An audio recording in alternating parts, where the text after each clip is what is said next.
Buonasera, buonasera a tutti, ci siamo finalmente, stasera diretta speciale. Abbiamo l'onore di ospitare, anzi facciamo questa cosa, invece di fare il preambolo faccio entrare subito Rodolfo, così. Tac! Vai Ma Rodolfo! grazie, grazie, buonasera a tutti. Sì, ci siamo, stasera diretta secondo me sarà bellissima veramente perché abbiamo due Sono, ospiti fenomenali. sono convinto anche io. Osvaldo Loiacono, grandissimo chitarrista. Chi non lo conosce vuol dire che è stato su un altro pianeta negli ultimi 20 anni, penso. Grandissimo chitarrista e didatta, italiano, anzi siciliano, un po' di campanilismo ci vuole ragazzi, quindi sono Eh doppiamente sì, dai. orgoglioso oggi. Ha suonato con tantissimi artisti sia italiani che internazionali, Amy Stewart, Antonella Ruggero, Billy Cobham, Mario Biondi e tantissimi altri, non da meno, però finiremmo fra 3 mesi di nominare tutti Praticamente, gli praticamente. artisti. E poi Alessandro Tomassoni di Flameton, un costruttore di pick-up italiano, pick-up boutique pazzeschi, tra i migliori sul mercato. Prima mi ha detto che i suoi pick-up li monta un piccolo artista americano, poi ci dirà chi è. Lo vogliamo sapere, lo vogliamo sapere. Pick-up ispirati a pick-up storici sia di Fender che di Gibson. Lui ha una bella collezione di chitarre, quindi ha smontato, ha riparato, insomma c'ha anche una bella cultura come liutaio.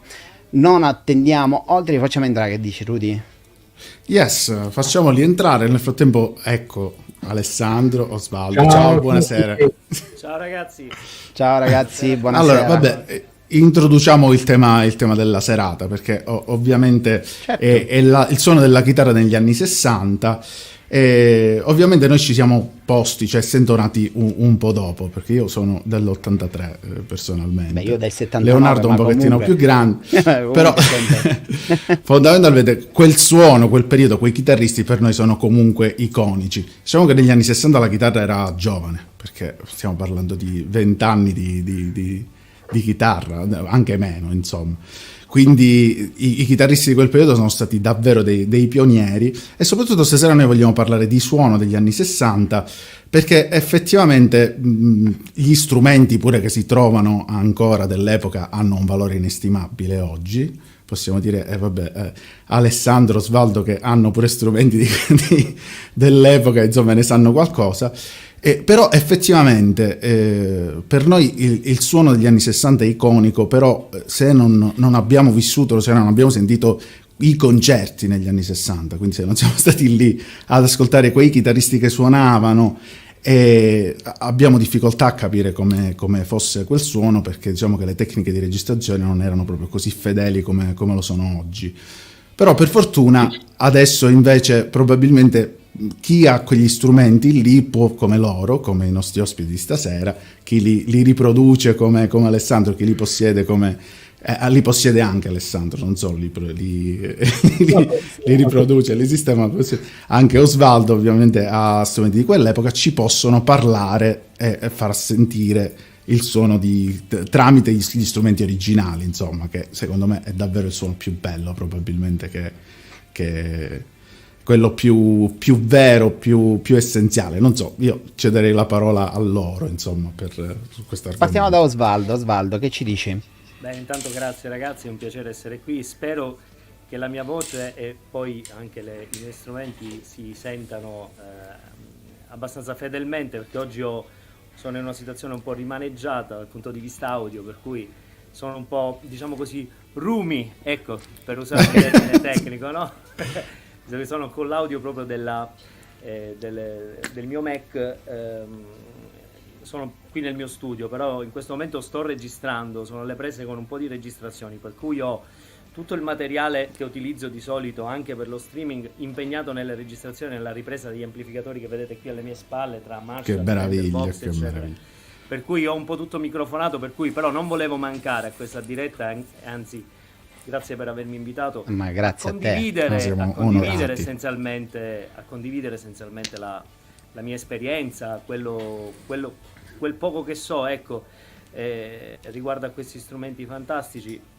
Chi mi conosce, insomma, sa quanto tenga al suono dei miei strumenti, e quanto io tenga al fatto di instaurare un certo tipo di rapporto con i miei strumenti, che non vuol dire oggi uso questa chitarra perché non so per quale motivo estetico o per quale motivo di figaggine più o meno accentuata, ma piuttosto diciamo che nel corso del tempo ho avuto tanti strumenti, ho avuto la possibilità di mettere le mani su tanti strumenti, ed è stata poi una selezione darwiniana, no? Una selezione naturale alla fine, che poi mi ha fatto scegliere nel tempo quei caposaldi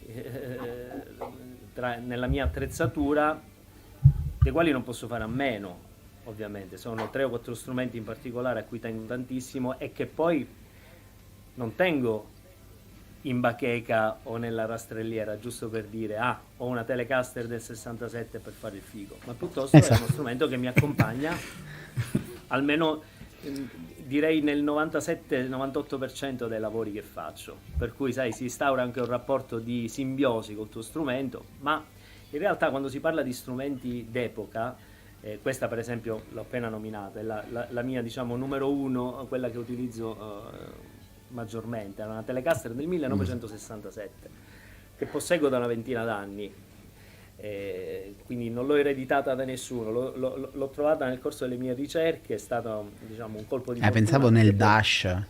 Sì, sei antico, magari sei antico, Dash. È stato diciamo così un colpo di fortuna, però sai, lo strumento anche d'epoca, intanto devi essere fortunato a trovarne uno che sia veramente riuscito, che sia ancora funzionante bene e soprattutto che abbia suonato, perché è fondamentale secondo me che uno strumento nel corso degli anni abbia suonato, che si sia anche abituato agli sbalzi termici, che abbia calcato i palchi, che abbia viaggiato in furgone, nelle custodie morbide, nelle custodie rigide. Io non sono mai stato un gelosone della chitarra e le condizioni lo testimoniano, però è importante che lo strumento si abitui alla vita quotidiana, no? Perché la prima cosa che ho guardato sempre negli strumenti, voi perché lo faccio da professionista, è stata la stabilità. Quella è diciamo, la dote che non tutti gli strumenti d'epoca hanno. Perché magari ho provato Stratocaster fantastiche degli anni 60 con un suono micidiale, con un po' di ronza se vogliamo, però che fa parte comunque di quel mondo lì. Una Strato che non ronza non è una Strato. Sì, effettivamente l'obiezione che spesso si pone agli strumenti vintage è il fatto che non siano affidabili. Sì, più che altro che siano molto rumorosi, ma soprattutto che non siano stabili. Cioè sul palco una chitarra che si scorda diventa un problema. Certo. Okay? Quindi preferisci magari cedere a un compromesso di cercare in un altro pick-up quel tipo di suono lì che si rifaccia a quello della tua chitarra a cui tieni di più, però che possa contare su una stabilità diciamo affidabile. Io per esempio con questa chitarra posso contare sul mio suono, sul suono di una chitarra d'epoca, però con una stabilità che difficilmente ho trovato anche nelle chitarre moderne. Però parliamo di una Telecaster che è solitamente, statisticamente, una chitarra un po' più stabile rispetto alla Strato, che ha tutti i problemi legati alla leva del vibrato. Certo. Tu Ale, che dici? Che ne pensi? Ti ritrovi con questa descrizione? Tu fai comunque anche liuteria. Sì, innanzitutto ringrazio Leonardo, ringrazio Osvaldo per l'opportunità di questa serata per scambiare 4 chiacchiere tra appassionati, no? Decisamente. Sì, diciamo che sì, in effetti sì, ha parlato come un libro stampato, ci sono gioie e dolori delle chitarre vintage. Ti devi una volta dicevano per essere belli bisogna soffrire, no? Le nostre nonne, perché Sì. è così, cioè Sì. se vuoi a volte è chiaro, la chitarra vecchia, anche se attenzione, le vecchie, come diceva giustamente lui, i legni stagionati e le meccaniche, le cose di allora erano di un'altra qualità. Il legno è un'altra qualità, innanzitutto è a stagionatura ormai di 40-50 anni, ma anche le stesse meccaniche, le parti diciamo proprio le parti meccaniche, quindi chiavi piuttosto che ponti, eccetera, erano di un'altra qualità, e quindi a volte una chitarra vecchia tiene più l'accordatura di una nuova, perché vuoi, come diceva giustamente lui, col tempo è stagionata, è invecchiata, insomma, ma sono molto affidabili. Poi vabbè, capita che magari poi una chitarra suona benissimo, però sul palco, se stai facendo un live, magari la meccanica può succedere che perde un po', in quel caso tanti cambiano le meccaniche. Per esempio sulle vecchie Les Paul nel 50, le Bust, che montava le Cluson, tutti i chitarristi, tutte le Les Paul di quel periodo, quella di Jimmy Page, quella di Eric Clapton, tutti tiravano via le Cluson e mettevano le Grover Automatic, in dotazione le Custom, proprio perché avevano un'altra affidabilità meccanica. Vabbè, si scendeva dai compromessi, giustamente come diceva lui. Un conto è fare il collezionista, un conto è fare il musicista, e hai bisogno dallo strumento una certa prestazione. Certo. E quando sei sul palco, se suoni e si scorda, è un bel casino. Poi ripeto, però ci sono anche delle chitarre che, così come sono nate e arrivate fino a noi, sono perfette. Cioè le suono io delle statue del 66 che non si scordano neanche se le prendi a martellate. È così. E il problema però nasce quando ci sono tipo i collezionisti che comprano le chitarre, le infilano in una teca, le appendono e restano appese per 30 anni. Giustamente, come dice Osvaldo, devono essere suonate. Purtroppo il collezionismo è una cosa bella, perché vabbè, poi per me che colleziono e che ho sempre venduto il vintage, sono i miei clienti, e quindi meno male che ci sono.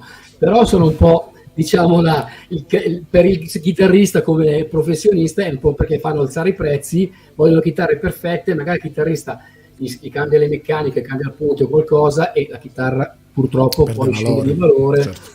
E al momento che la devi vendere ti perdi, e sono parecchi soldi, perché insomma una chitarra come quella che sta suonando lui, quella Telecaster 67, insomma è un pezzo che insomma oggi come oggi passano le doppie cifre, insomma, cioè doppio zero, no? Cioè, vabbè, ma alla fine in effetti, ma soldi benedetti quelli a Osvaldo, che ovviamente nel senso lo suona tante volte. Una volta io avevo venduto una Les Paul, era venuto un collezionista a casa mia che voleva sta chitarra, e alla fine era uno che collezionava Les Paul, gli serviva la mia Les Paul, che insomma di poco conto, perché c'aveva uno spazietto nel muro e tipo ne aveva 60 tutte messe lì a non suonare mai, anche chitarre degli anni 60. Ti piange il cuore, cioè è bello quando uno ha chitarre di un certo pregio, ma che le fa suonare, le porta in giro, ci suona. Poi alla fine è quello l'obiettivo, suonarci con le chitarre. Poi il collezionismo è una cosa bella, però esula dal... Beh, perché una bella chitarra elettrica è un'opera d'arte, quindi sta bene anche appesa al muro, se vogliamo, perché anziché mettere un quadro, io metto una bella Strato degli anni 60 e ti fa cioè, è bellissimo, cioè, anche da quel punto di vista è bello vederla lì. Sì, certo. È più bello suonarla, per carità, però se riesce a sì, c'è la mia ragazza che me ne ha sequestrato un paio e se le messe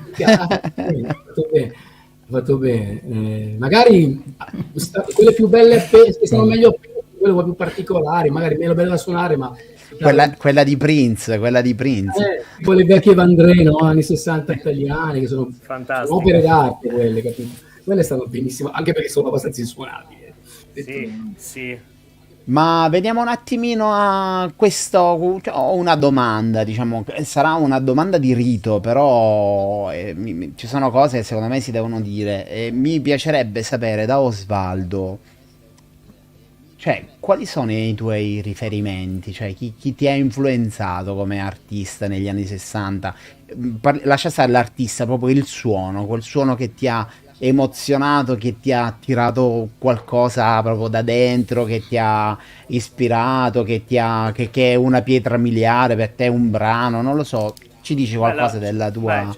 Allora, diciamo che ce n'è tanti, perché io come racconto sempre quando mi si chiede com'è iniziato, com'è successo, com'è nata la tua passione, io racconto sempre, devo dire grazie a mio padre, no? Che era un grande appassionato di chitarra rock blues, no? di musica soul, amava Ray Charles, amava Otis Redding, amava Hendrix, amava Clapton, per cui io sono nato con gli Stones, per cui i miei riferimenti erano quelli. La mia colonna sonora, la colonna sonora di casa nostra allora era proprio questa, la musica black, quindi la musica afroamericana, per cui ho avuto modo di... ok. Però, come racconto sempre, per me è stato anche un viaggio a ritroso, no? Perché io sì, ho iniziato, non so, mi viene in mente, non so...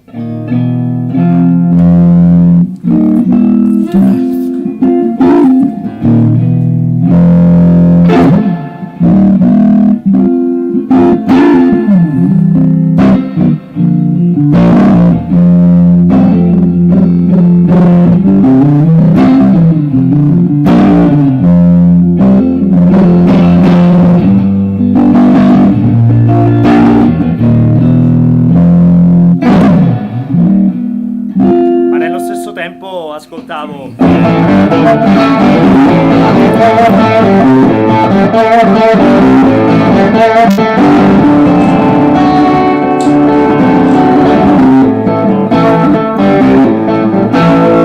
oppure non so, Woman Tone.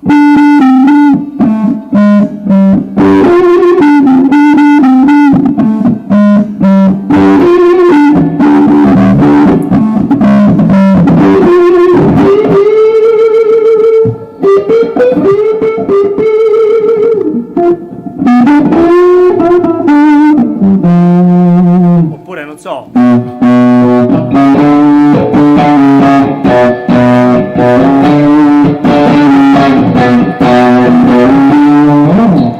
E poi ascoltavo gli Shadows, ascoltavo Santo e Johnny. Per me il retaggio era quello. Cioè per me, sì.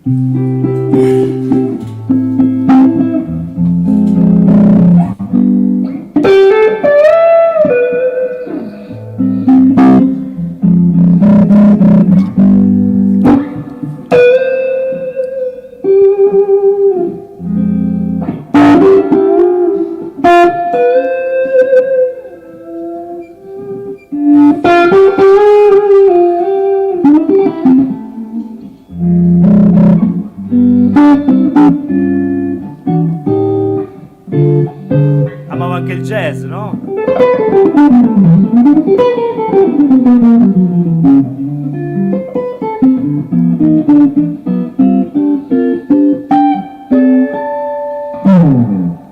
Quindi era un po' un mix di tante influenze. Amavo che meraviglia. Alessandro ricorderà sicuramente, da grande appassionato di Fender, la figura di Hank Marvin, no?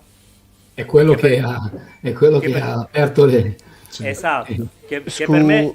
Scusa un attimo, Osvaldo, per chi si è connesso ora, c'è un piccolo problema diciamo, con il suono di Osvaldo, non abbiamo potuto utilizzare il mixer per fare una roba un pochettino più qualitativa, quindi è un po' room, abbiamo fatto un po' di test, ma ovviamente Osvaldo appena iniziato a suonare ha cominciato a picchiare.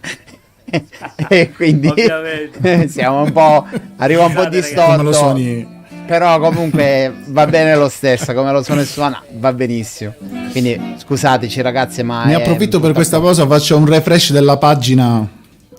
Vai. Ci vediamo fra poco che arriva un po'. Vai. Sì, no problem, Rodolfo. E quindi dicevamo, stavi dicendo, Osvaldo, stavate dicendo? Hank Marvin. Ok. Hank Marvin, quando ho cominciato a rovistare nella discografia di mio padre, nella discoteca di mio padre, ecco, trovai dei 45 giri. Considera che in quel periodo c'era già Van Halen, quindi parliamo anni 80. Degli anni 80. Primi anni 80. Quindi già c'era Van Halen. Però io mi trovo nella discoteca di mio padre dei 45 giri con questo chitarrista occhialuto che avevo scambiato per Buddy Holly, no? Ah, sì. Perché pensavo che fosse lui. Grandissimo Buddy Holly, attenzione. Assolutamente. Grande Buddy Holly. Che ha sicuramente influenzato, no? Anche nel look Hank Marvin. Però ho cominciato a rovistare aprendo questi 45 giri e mettendoli sul mangiadischi. Ricordate quello rosso, no? Il mangiadischi. Assolutamente sì. Sì. E rimanevo affascinato da questa chitarra così eterea, no?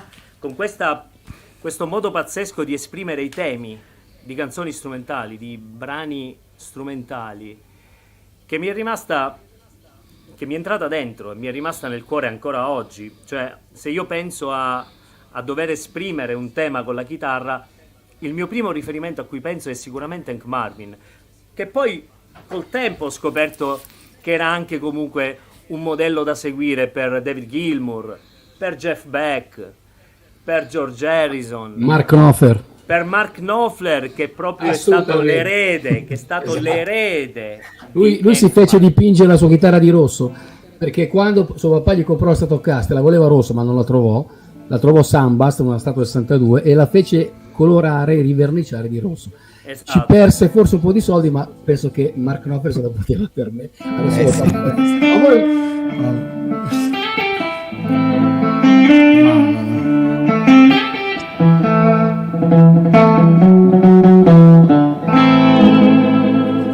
E permette uno spin-off su questa cosa. Poi non so se sapete che anche Marvin, il cantante degli Shadows era Cliff Richard, e Cliff Richard era più famoso degli Shadows quella volta lì, anche oltreoceano, quindi negli Stati Uniti.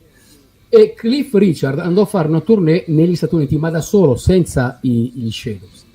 E anche Marvin gli chiese una Telecaster, perché allora c'era il blocco, non potevano importare, diciamo, cose americane in Inghilterra. Perché quindi, voleva la chitarra di James Barton. Voleva una Telecaster.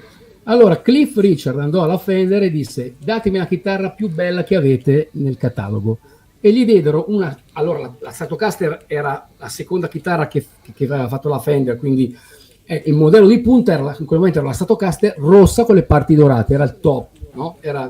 E sbagliò, gli comprò che datemi la più bella, gli diedero una Stratocaster Fiesta Red con le parti dorate, e tornò in Inghilterra con una Stratocaster e dice: ma io volevo la Telecaster. Poi invece, vabbè, pensate, tante volte gli sbagli, le cose. Meno male. Grazie a lui la Stratocaster poi diventò un'icona, no? Perché grazie e c'è la leggenda che sia stata la prima Stratocaster che arrivò in Inghilterra, proprio quella di. Sì, perché la portò lui a mano, cioè tra l'altro lui voleva la Telecaster perché era la chitarra di James Barton, che era il chitarrista di Elvis.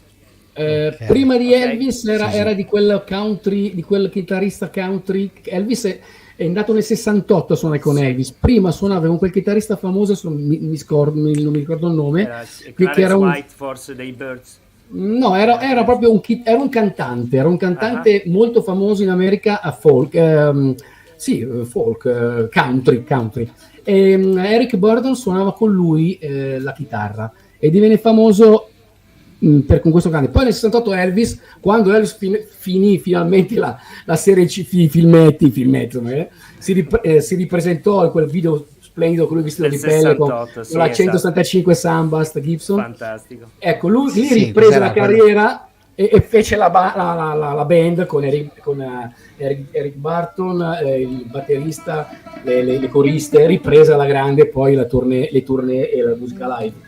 E lui sfoggiò Eric Barton sfoggiò la famosa Telecaster Paisley. Esatto. E che lui, quando la Fender gliela regalò, era sul palco con Elvis, aveva paura di cosa poteva dire Elvis, no? Dice: adesso già che mi dico sta chitarra tutta, sai, la Paisley, quella rosa, no? Quella con le... E allora lui suonò timidamente questa chitarra, avendo paura dello sguardo di Elvis. Finito il concerto, Elvis gli disse: bella, mi piace il look di quella chitarra. E allora lui pure invece io vedo che cacchio suona. Diciamo, Elvis non è che era proprio sobrio, diciamo. Bello, è interessante quel look. In tutti i sensi. In tutti i sensi. In tutti i sensi. E lì si tenne la Paisley e fu l'icona di James Barton. Poi fecero anche la Fender, la signature. Senti Osvaldo, ma allora tutti questi ragionamenti mi fanno ripensare, cioè c'è un pensiero che mi fa uscire fuori di testa, cioè il fatto che noi oggi, quando prendiamo una Stratocaster, una Telecaster o un Vaz, qualunque cosa che all'epoca era una novità, ovviamente ci viene da suonare il riff dei nostri chitarristi iconici, ma loro si sono trovati nelle mani questi strumenti mai visti, hanno tirato E hanno detto, fuori, "Che ci cioè, hanno facciamo, creato mo?" loro lo stile. Mi sì. fa uscire di testa veramente Ma sì, questa perché cosa. affondavano, ma perché poi se fai un viaggio a ritroso, poi ti accorgi che affondavano le radici nel blues. Era lì, il segreto era tutto lì, nei, nei grandi bluesmen che in quel momento stavano avendo un periodo di declino, perché negli anni 60 i bluesmen neri, gli americani che noi conosciamo, quindi Freddie King, Albert King, T-Bone Walker anche un po' prima, Lightning Hopkins, Elmore James, tutti quelli che erano stati gli idoli dei chitarristi del Brit Blues, no? Sì, sì, sì, sì. La rinascita del British Blues negli anni 60, sono stati ripescati proprio da Clapton, da Hendrix, Sì, da Jeff Beck, da Jimmy Page, e sono stati da Keith Richards, per esempio. Non so se ricordi che alcuni grossi bluesmen tipo Howlin' Wolf o Muddy Waters sono stati proprio ripescati dai Rolling Stones e portati in Inghilterra, portati in tour europei, e da lì c'è stata la rinascita del blues, perché tutti volevano sapere perché da dove Clapton prendesse, non so,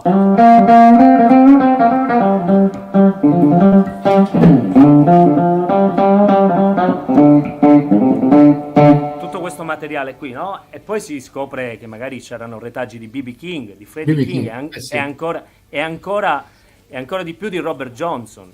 Se non fosse stato per questi grandi chitarristi degli anni 60 britannici, probabilmente molti di noi non conosceremmo Robert Johnson o Elmore James o Lightning Hopkins, per esempio. Ma addirittura in una dichiarazione B.B. King, parlando di Clapton, ha dichiarato di essere stato grato a Clapton perché quando con i Cream fecero la loro tournée in America, fecero ritornare in auge il blues, perché loro erano stati messi completamente da parte. Esatto, E quindi esatto. Sì, sì. Ed è Osvaldo, bellissimo scoprire Anche negli Stati Uniti, voglio dire.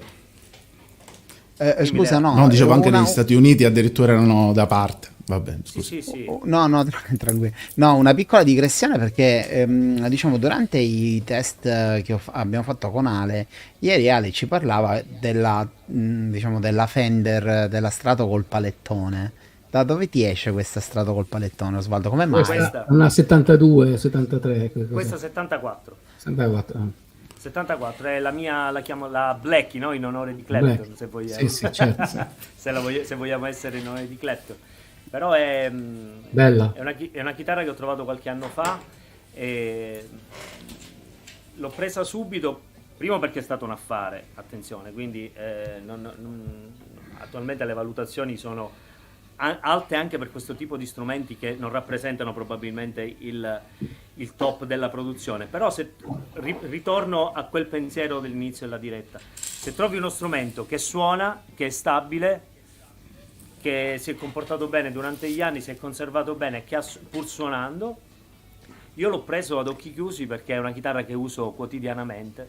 Ma scusa, il colore che hai, il nero e il black è originale o refined? Sì, è originale. No, è originale. Allora quella è una chitarra con il body lontano, quindi Sì, una Stratocaster del 73, leggerissima, tra l'altro. certo, è leggera perché è in alder. Una Stratocaster del 72, 73, 74 in custom Classico. colo, ma anche Sambast erano in alder. Fino al 74 sono alder, Sì. a parte il blonde all natural che erano in frassino. Quindi una chitarra come la tua, che è manico e palissandro e body in alder, alla fine è molto più... il suono è quello degli anni 60, Esatto, più o meno è quello. esatto. I pick-up sono un po' più stridoli perché risparmiavano un po' sugli avvolgimenti. Sì. Passiamo a 5.5 con il plane enamel, adesso entro nel mio campo tecnico. Bravo, fai bene. Rispetto a un 6 in forward negli anni 60 che è bello suonone ciccione. Sì. Però alla fine fino al 73-74 una chitarra come la tua in realtà i suoni sono quelli, perché cambia il 3 viti da 4 a 3 viti e poi lì possiamo aprire un dibattito. 3 viti significa questo, la piastra. Esatto, il tilt neck sì. esatto. Con il bullet sopra, no? Che poi è stata un'invenzione comunque di Leo Fender quando faceva lavorava Proiettile. comunque Il consulente. il bullet quando c'era il consulente per la CBS, perché quando Leo Fender ha venduto la CBS, la Fender alla CBS, ha tenuto ha fatto un contratto comunque che lui doveva rimanere lì come consulente per un tot di anni, perché chiaramente lui ha progettato il Treviti, ha progettato il Valle, perché Leo Fender era un inventore, era un pratico, non era un musicista. Quindi io perché devo smontare volte la chitarra per regolare per regolare il trassolo, oppure per regolare l'altezza del manico devo mettere gli spessorini? Io faccio un bel sistema col tilt neck e regolo dall'alto, così non devo smontare ogni volta il manico la chitarra, e che, come diceva prima lui giustamente, ne va poi della stabilità, non puoi continuare a smontare e rimontare la chitarra. Certo. Però non so perché diciamo, gli utenti, chiamiamoli, i chitarristi, i musicisti allora, presero così un po' non accolsero proprio bene, ecco, questa innovazione, perché attenzione, per la Fender è un'innovazione, difatti la misero solo sulla Stratocaster e la Telecaster Deluxe, che era la Telecaster di punta. La Telecaster e gli altri strumenti rimasero a 4 viti per sempre, insomma, diciamo, no? Cosa dicevi del palettone anche? Scusami, appena finisci. Il palettone anche lì, tutti, il palettone, perché allora, il palettone è una miglioria il palettone è stato innanzitutto introdotto da Leo Fender nel 62 con la Jaguar. La Jaguar nel 62 fu l'ultima chitarra, diciamo, era la chitarra di punta, costava molto di più la Stratocaster. Adesso vabbè, la chitarra è un po' così, forse non è riuscita tanto, però allora era il top di gamma della Fender. E sulla Jaguar, se ci fate caso, nel 62, oltre già alla Decal Transition logo, venne fuori questa paletta più grande della palettina della Stratocaster. Era, diciamo, una via di mezzo tra un palettone di adesso, un palettone, diciamo, del 66 e una palettina, quasi più palettone. Perché? Perché avevano capito che adesso in slang americano avevano allargato la paletta e messo più legno, innanzitutto la chitarra suona di più, per eliminare dei problemi di warping, chiamato warping, cioè credo delle problematiche relative a qualche, diciamo, qualche suono un po' particolare, qualche dissonanze appunto dovute al poco legno sulla paletta. E quindi il fatto di allargare la paletta e mettere, diciamo, più legno era comunque una miglioria per loro, allora, anche perché, se ci fate caso, prendere un pezzo d'acero e fare un palettino e fare un palettone è anche un altro costo, l'acero è più grosso, quindi era assolutamente un modo per loro di migliorare lo strumento. Poi, se è stato accolto come un upgrade uscito male dai classici, no, però il palettino. Io sono cresciuto, io quando ero piccolino vedevo nei negozi i palettoni, e per me i palettoni poi c'è. Però il palettone, diciamo, tanto è iconico, no? La Jimi Hendrix, assolutamente. Poi ma c'è, ragazzi, ma la Stratocaster l'ha fatta diventare famosa Jimi Hendrix e Jeff Beck, no? Quando avevano il palettone, Malmsteen aveva il palettone, cioè, quindi è stata famosa. Blackmore non ne parliamo, avete mai visto Blackmore un palettino? Assolutamente. No. Beh, c'è anche chi dice che il palettone si vedeva meglio in TV e quindi era anche uno dei motivi, ma magari si sente bene e si vede pure in TV, meglio ancora, no? È stato creato per una miglioria tecnica dello strumento. Difatti nel 66 la CBS l'ha portata tutte le chitarre tipo hanno tra l'altro ridisegnato, perché poi hanno portato anche già la Jazzmaster, una paletta già un po' più grossa rispetto alla Stratocaster. L'hanno sempre Deluxe, mi pare, no? La Telecaster è come la Stratocaster, quella hanno fatto perché era il top della Telecaster. Quindi alla fine sono arrivati poi nel 66, perché la Jaguar aveva una paletta, la Jazzmaster aveva una, la Stratocaster aveva un'altra. Alla fine hanno rifatto il disegno, perché le palettone del 62 delle Jaguar o del 63-64 delle Jazzmaster sono diverse, sono dei simili pallettoni, via di mezzo un palettone. Poi alla fine è stata ridisegnata il palettone questo che sei tu, e a dicembre 65 la Stratocaster esce con il pallettone. E che giorno, Ale? Il giorno non te lo so Ale appena parte, madonna mia, cioè, il palettone è una miglioria. Poi vabbè, c'è chi gli fa schifo vedere il palettone. No, ma guarda, per me è fighissimo. Per me è sempre stato fighissimo. Sono appassionato di Jimmy, per cui chi lo dici? Lo identifico con lui. Ho una domanda per Osvaldo. Facile, allora, no, figurati. Allora, intanto qua ti consigliavano se si sente distorto usa il Kemper, così si sente un po' meglio. Sarà fatto, guarda. Beh, parlare di suoni 60 col camper. Ho una domanda, Osvaldo. Se tu ti trovassi a dover scegliere un solo artista, da cui vorresti imparare direttamente, cioè tu accanto a lui che ti metti là e lui ti suona, con chi lo faresti degli anni 60? Allora, degli anni 60 essenzialmente due, uno non c'è più, che è Jeff Beck, Ok. purtroppo, e l'altro è Kenny Burrell. Kenny Burrell che è il mio chitarrista, diciamo, jazz blues preferito. Bello, Invito ad tutti questi ascoltare. nomi, mo ce li scriviamo, tutti quelli che Kenny non conosciamo. Kenny La voglia, Burrell. discografie su Spotify proprio a non finire mai. Basta solo ascoltare il disco Midnight Blue per farsi un'idea del genio di Kenny Burrell, perché era comunque un chitarrista jazz, è un chitarrista jazz ma molto bluesy sotto, no? Con un suono che ha fatto scuola, secondo me. E poi sicuramente Jeff Beck, come dicevo, che per me è quell'artista facendo il nome del quale rispondo alla domanda: se dovessi scegliere un artista da mettere lì sul piedistallo, per me è Jeff Beck, per me non ce n'è per nessuno. Bene, figo. Bene, Direi bene, che poi possiamo stasera- essere abbastanza d'accordo. Sì. E invece per Ale, tu facciamo finta che arriva Osvaldo, scusa Rodolfo, finisco e poi facciamo finta che arriva Osvaldo e ti dice: io ho bisogno di alcuni pick up, vorrei avere un pick up come quello di Jeff Beck, voglio fare quel suono lì, voglio fare quella cosa, cosa fai? Allora, Cioè, lui tu... mi risponderebbe: ci vogliono le mani di Jeff Beck. A parte questa è una risposta che faccio sempre ai miei clienti quando mi chiedono voglio suoni di Steve Ray Vaughan. Innanzitutto, se vuoi essere Steve Ray Vaughan non basta di pick up, ma dovreste avere le mani di Steve Ray Vaughan. Io ho suonato una chitarra appartenuta da Steve Ray Vaughan di un mio amico collezionista, aveva sulle 013 actionata così e cioè sinceramente facevi una nota all'ora e veniva fuori bellissima, però una nota, due puoi fare. A parte quello, a lui vabbè, con lui dico facile, nel senso che ho capito quali sono i suoi gusti, gli faccio un bel set di vintage. Allora, la mia mission è quella di non inventare niente, io ho copiato i grandi classici pick up degli anni 50 e 60, Fender e Gibson.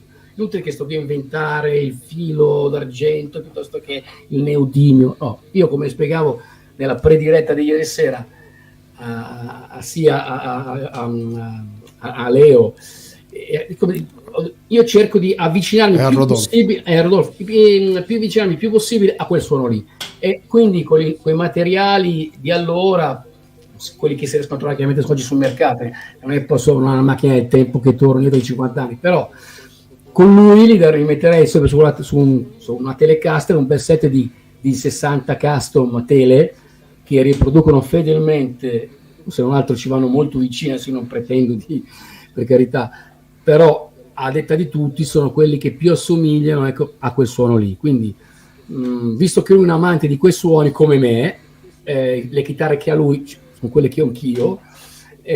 Oggi mi sono comprato un'altra Strato 60 aprile 66. No, mandatele qualcuno, raga, se ne avete in surplus. Non è che... ne ho una decina, ma continuo a comprare, non so perché comunque.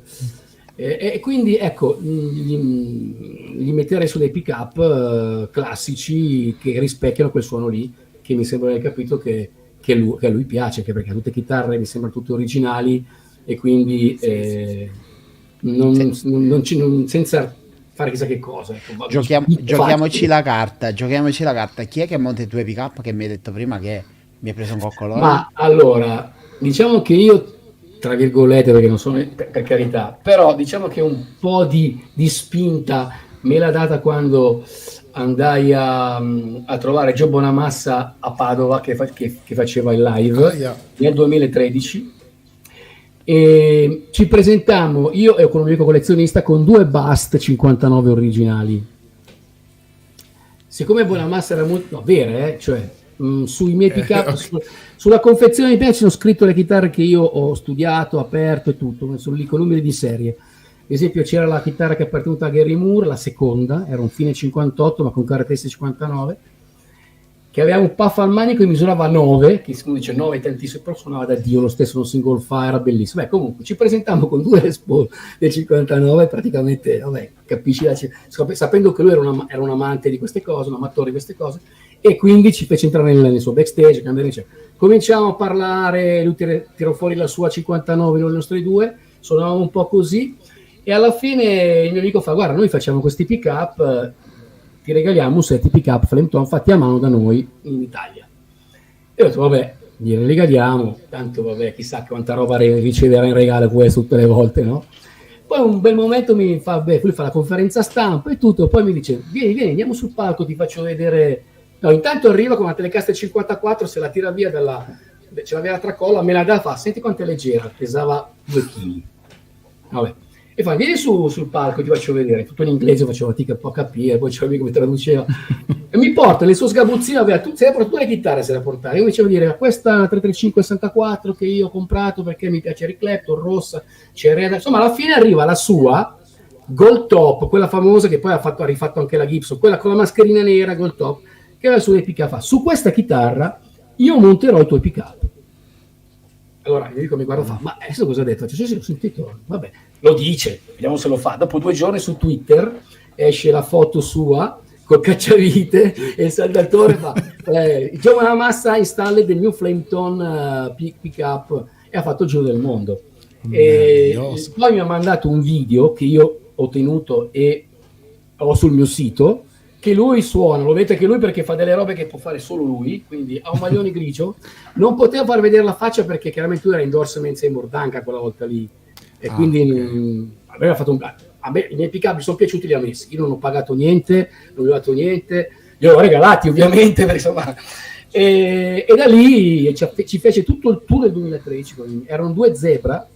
Poi me ne chiese un altro set, lui suonava all'Albert Hall di Londra, mi invitò all'Albert Hall a portargli il pick up, un set double white.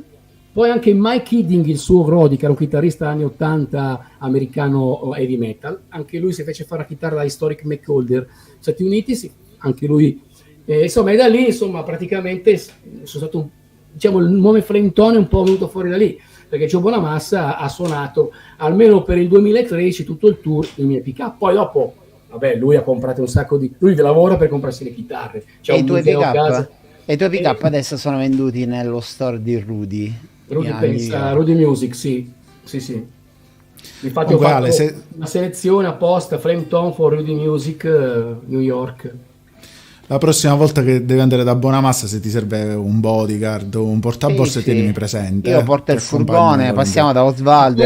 Quando è tornato, l'anno dopo è tornato agli Arcimboldi e eravamo sul palco a cambiargli le corde della chitarra. Ho visto delle chitarre pazzesche fatte dalla Gibson, Endorse Gibson, Firebolt con manico Les Paul con manico Firebolt, e noi io e Mike Hidding gli cambiamo le corde. E è stato pazzesco, cioè, di quelle cose. Un fenomeno. Ale, ti faccio vedere una cosa a proposito di Gibson.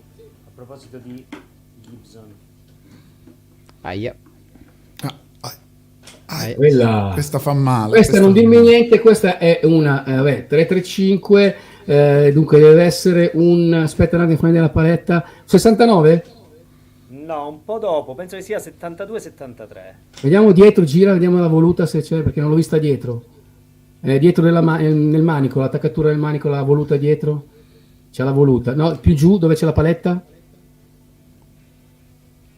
Sì, ha la voluta, quindi è un 72, sì, esatto. Sì, non l'ho visto dietro.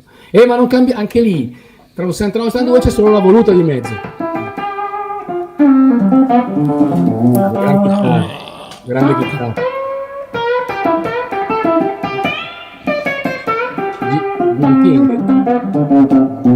Rodolfo Sorte. No, questa fa male, fa malissimo.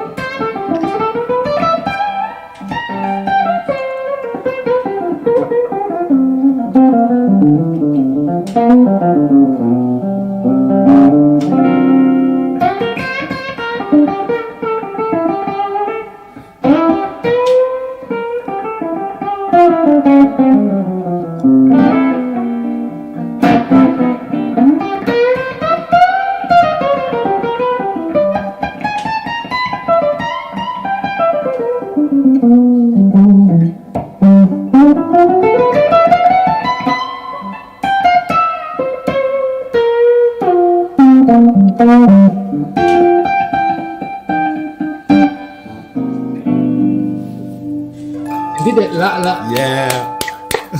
la dolcezza di questo Che suono, meraviglia. la dolcezza di questa chitarra è dovuta ai pick up che adesso Scarichi. infatti ci sto arrivando, perché parliamo anche di pick up. Il suono poi della chitarra, insomma, maggior parte arriva al pick up, ai legni chiaramente, poi sono i pick up che hanno montato questa chitarra sono i patent number black logo, sticker black logo, e sono dei puff, degli eredi dei puff, però molto più scarichi, cioè in K-On diciamo che vanno la media è sui 7.20, sono degli anni con 5 short magnet, e le bobine non venivano bobinate caricate molto, quindi ecco sui 720 750 al massimo lo short magnet, e il filo era non era più il plain enamel, ma era il Polisol, quel filo rosso, che comunque era ancora buono. E questo è il segreto un po' di questi pick up. A me piacciono molto. Io ho una Les Paul, quella che vedete in fondo là, quella è un SG del 68, Wow. e monta gli stessi pick up che stai suonando tu, precedenti, però sono quelli, e sono molto belli perché rimangono chiari. A me non piace il pick up ingolfato. I miei puff, allora se voi avete avuto la possibilità di suonare un Les Paul 59, una past vera, al ponte sembra una Telecaster. Esatto. Cioè non è la Gibson ingolfata col suonone, no? Che è tutto il contrario. Quasi goffa, compressa. È praticamente chiarissima da pulita, e quando la distorce assume quel suono bello sostanzioso, ma rimane sempre definita, rimane clean. Super definita. Sembra una tele. Invece sulle custom storiche, solitamente le custom sono ancora più Custom shop? le custom nere? Le custom nere, sì, la custom. Allora, tra la Les Paul standard e la Les Paul custom, fondamentalmente fino al 1960 la differenza era che mentre le standard avevano il top in acero fatto come i violini, no? Con quella curvatura per conferirgli un po' di più di acuti, un po' più di suoni, un po' più. La custom era tutta in mogano. La custom era, fino al 60 era tutta mogano, ed era insomma la chitarra un po' di punto, era quella un po' più, era più rifinita, anche se poi alla fine la standard è successo. E quindi fino a 60, quando il modello Les Paul è stato eliminato perché costava troppo, non le suonava, non le comprava nessuno, eccetera, l'hanno eliminato. Nel 68 hanno ripreso la produzione, e sia la standard che la standard hanno fatto la Gold Top, quella con i P90, ma anche la custom lì era col top in acero, anche la custom. Quindi la custom 68 diventa come una standard. L'unica differenza è la tastiera in ebano, che è rimasta ebano rispetto al palissandro della standard. Vabbè, ma come pick up però mi pare la coppia il puff fino a 60 puff, i pick up erano gli stessi delle standard, okay. o delle Flying V o delle Explorer, poi successivamente li hanno cambiati con i 498, se non ricordo, quello siamo già anni 90, molto più avanti, okay. E la storia dei pick up puff Gibson è questa. Allora, P90, poi Set Lover nel 57, prima inventa, nel 57 viene installato sulle chitarre il puff, chiamato puff da Patent Amplifier, quindi in attesa di brevetto, del numero di brevetto. Nel 61 62 arriva il numero di brevetto, patent number 2. Eccetera eccetera, e l'etichetta puff viene sostituita, l'Acquer, no? Quell'etichettina, quella Decal, era una Decal, viene sostituita con la PAF, il patent number, quel numero di patente dell'ufficio brevetti americano. E lì comincia a cambiare, subito non cambia tanto, ma poi comincia un po' a cambiare, cominciano a cambiare il magnete, diventa short magnet, long magnet, con l'andare degli anni cambiano il filo, diventa Polisol, non più plain enamel. Però diciamo che un patent number del 62 è virtualmente uguale, è un puff in realtà. Nel 65-66 cominciano a cambiare, sono i pre-T-top, che sono sempre molto simili ai puff, poi diventano T-top, poi dal T-top diventano patent number stampigliato, quelli anni 80, fine anni 70, e poi quelli che dici tu, primi anni 90, i DL4. Questa è la storia più o meno dei hai detto spesso due termini che riguardano il filo, ci spiegavi ieri, li puoi spiegare qual è la differenza tra i due tipi di filo? Allora, quello che veramente cambia il suono, perché l'avvolgimento del pick up si sa è di rame, chiaramente il rame è rivestito e isolato perché sennò farebbe massa, cioè Ok. sarebbe tutta una cosa, andrebbe in corto, no? Quindi il pick-up, il filo capillare, che nel termine nel gergo americano è la VC42 per quanto riguarda sia i pick-up Stratocaster o Telecaster al È la ponte. misura del filo. La VG42 è la sigla, AVG è la sigla delle misure americane. AVG42 corrisponde, diciamo, in millimetri a 0.006 e qualcosa, no? Quindi è una roba proprio... Come Poi chiama? viene rivestito, viene isolato. Ok. Ecco, l'isolamento del filo è importantissimo ai fini del suono. Negli anni 50 il tipo di isolamento era smaltato, e c'erano fondamentalmente due tipi di smalto, il Polisol, il Plain Enamel e il Formovar. Il Formovar, per intenderci, è quello arancione scuro che trovi sui pick-up anni 50 Stratocaster, Telecaster e primi 60 Stratocaster. Il Plain Enamel è quello melanzana, color melanzana scuro, con cui facevano appunto i pick-up P90 e i Puff. Cambiava il rivestimento, perché uno era scuro, uno era chiaro, quindi un Formovar, e questo cambia il suono. Poi la Fender nel fine 64 passa anche lei al Plain Enamel, lascia stare il Formovar come la Gibson, e fa questi pick-up, con questo filo color melanzana, oltre a ridurre un po' anche il giro delle spine, che poi la CBS un po' risparmiato, insomma, ecco perché i pick-up da 65 navate sono un po' più twanghy, un po' più squillanti, un po' per il filo, perché è un filo diverso e quindi cambia il suono, un po' perché anziché essere 6.2 erano 5.6, 5.5, 5.8 massimo. Il rivestimento degli anni 60 del filo è appunto smaltato.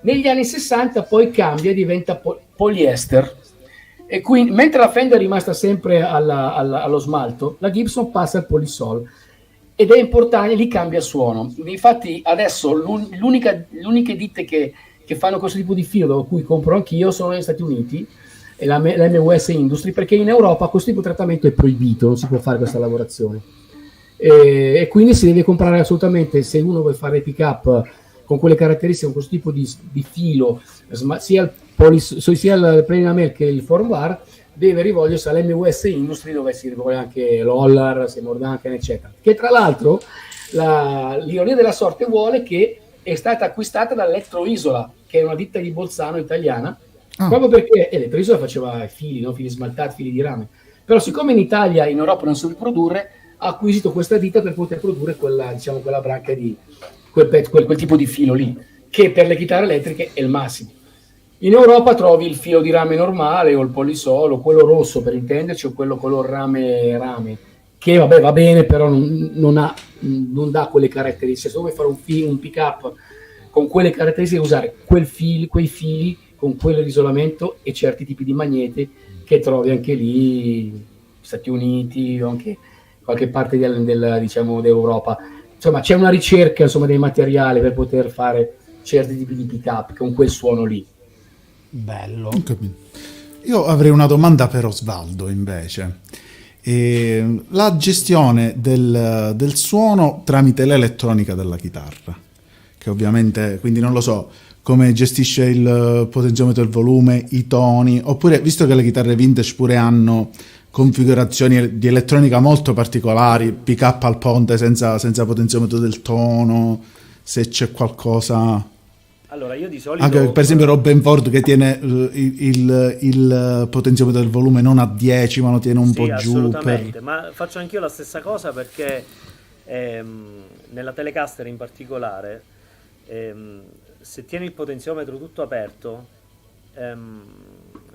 hai delle acute, e in particolare, che dipende dall'amplificatore con cui stai usando la chitarra, possono anche diventare fastidiose. Allora si tende sempre a portare il potenziometro anche a 9, idealmente, anche se non è indicato nel pot della chitarra, però così idealmente a 9, in modo che si crei quasi un effetto condensatore che veli un po' le alte e il suono diventa un attimino più cupo, e in più ti resta quel minimo di booster sulle acute che ti permette di uscire fuori quando ce n'è di bisogno durante la performance, quando frequenze degli altri strumenti magari nascondono un po' la chitarra, un po' la affogano nel mix, ma il mio volume della chitarra non è mai a 10, anche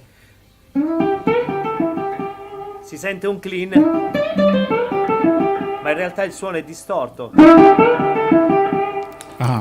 È tenuto giù, capito? È tenuto giù, però hai 1000 sfumature. Nella Gibson in particolare, dove hai 2 volumi separati e 2 toni separati, le sfaccettature sono molteplici. Combinazioni, no? voglio. Combinazioni sono molteplici, per cui diventano anche dei tool da utilizzare continuamente. Nella mia Telecaster, per me, io suono di solito con le dita, quindi ho il mignolo impegnato nella, guarda, ripasso la Telecaster.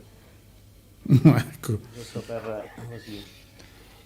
Per me sì, che è poi naturale. effettivamente Per me è naturale.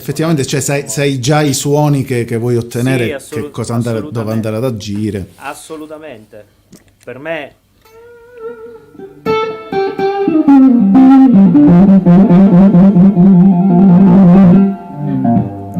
tiro giù il volume così non va in clip, non la facciamo andare in clip, vediamo se riusciamo a trovare. Ecco. Così andava meglio, sì. Sì. Va bene, Leo? Sì. Io ho questo suono di base, per esempio. Pick up al ponte, chiudo un po' il tono perché potrebbe risultare molto acuto. Chiudo un po' il tono e già si ammorbidisce il suono, no? Sì.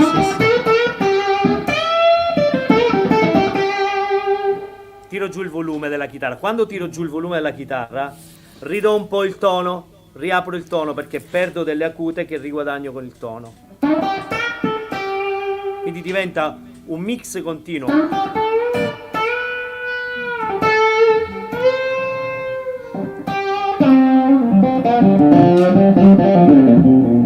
Poi ci sono delle cose che ho imparato per esempio da Roy Buchanan. Fare gridare la chitarra un po' utilizzando il tono come se fosse un wow. Come se... Che meraviglia. Sì, quindi deve essere un po'...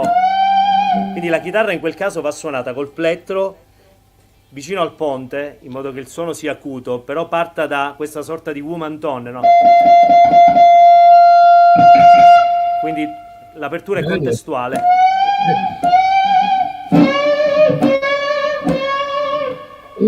Fai un wah con il Fai colpo un del wow, suono. ok.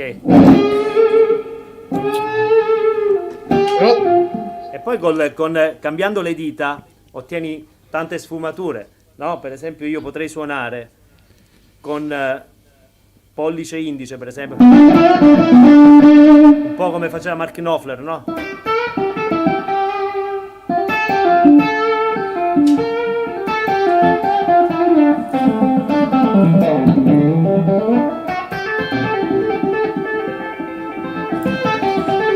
Se vado il pollice il suono si fa più scuro a parità di pick up,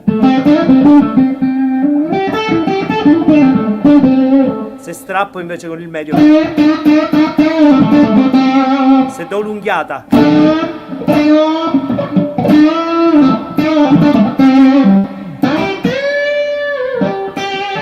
È indiavolato quel Fender lì, oh.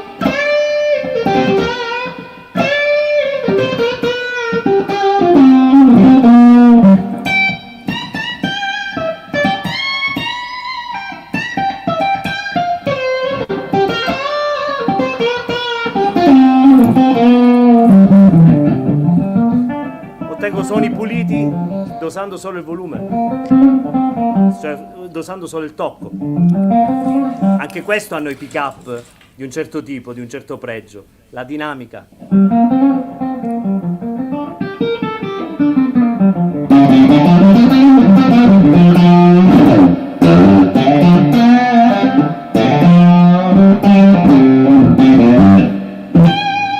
po' l'Albert Collins, no?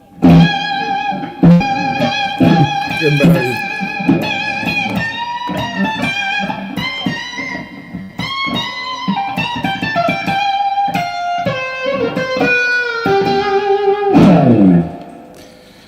Fantastico. Beh, raga, cioè, no, è meraviglioso.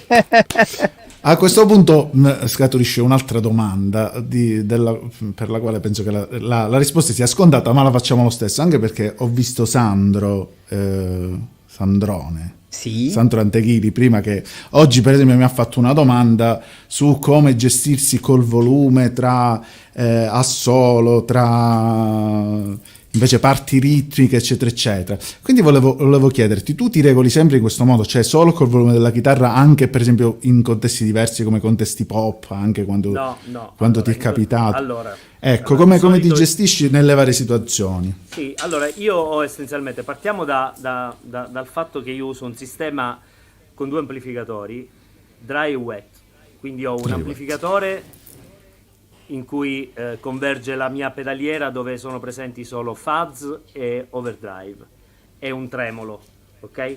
Quindi la pedaliera dry in cui costruisco il mio suono essenzialmente a livello di pulito, distorto, crunch, più o meno distorto, fuzz, eccetera. Quindi esco da questa pedaliera e vado in uno splitter radial che mi splitta il suono per 2 amplificatori. Uno lo mando direttamente al Fender Bandmaster, che è quello che sta suonando adesso praticamente essenzialmente. L'altro lo faccio passare attraverso il riverbero della Strymon e poi va in un altro ampli Fender degli anni 60, che è un Fender Super Amp del 1960, brown face, però al quale mando il suono totalmente wet, per cui esce solo il riverbero da quell'ampli, non esce il segnale della chitarra. Per cui poi il fonico penserà a mixare i 2 suoni, ok? L'effetto e il dry, così anche quando registro, in modo che poi in post-produzione possa scegliere, no? Possa scegliere se usare più il suono asciutto o se bagnarlo con l'effetto. Per cui diciamo che il suono di base, che sia pulito, crunch, distorto, è sempre basato sul controllo di overdrive e dei volumi della chitarra, perché io potrei anche avere sempre un distorto, però abbassando il volume della chitarra lo riesco a pulire e posso suonarci anche delle ritmiche. Ti faccio un esempio. Questo è un suono distorto, ma se abbasso il volume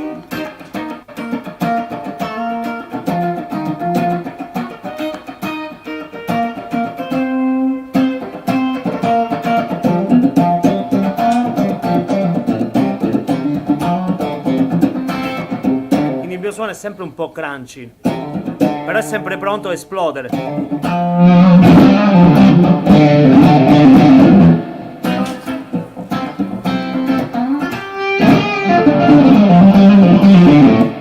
Quindi diciamo boost, queste cose così tu non le usi? No, lo uso.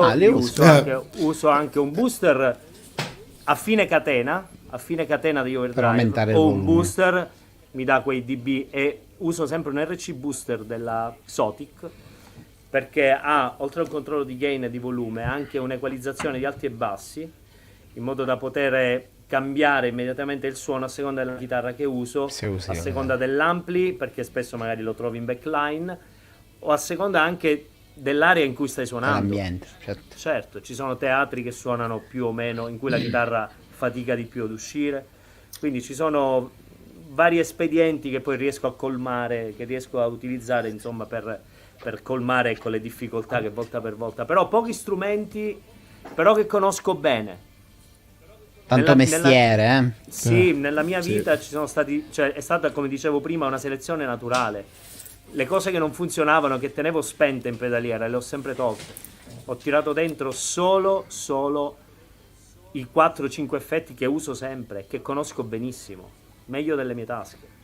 Posso fare un intervento prima che poi, perché allora lui ha, come si dice, ha parlato di pick up. Lui quando suonava con le dita, ecco, lui giustamente ha detto, ecco, vedete la dinamica di questi pick up vecchi, e lì, se permettete, intervengo proprio per spiegare perché avevano questa dinamica. Se avete sentito, solamente il cambio del dito con cui pizzica la corda cambia suono. Questo vuol dire che il pick up è estremamente sensibile, estremamente dinamico. Perché? Perché innanzitutto erano cerati pochissimo. Difatti avrei avuto dei problemi un po' col feedback con questa Telecaster. Sì, sicuramente devi gestirla, come dicevamo prima, bei suoni vanno gestiti, bisogna saperli gestire. Perché innanzitutto sono microfonici, cioè i puff, ad esempio, sono belli perché non sono cerati, non sono paraffini, i veri puff non sono paraffinati. Quindi se tu non li paraffini, il pick up rimane leggermente microfonico e quindi rimangono molto sensibili. con tutte chiaramente poi i pro e i contro, anche perché la microfonia poi porta dei feedback, rumori, magari se tocchi dentro la mascherina, però il pick up prendi tutte le sfumature che tu gli puoi dare, quindi tutte le vibrazioni.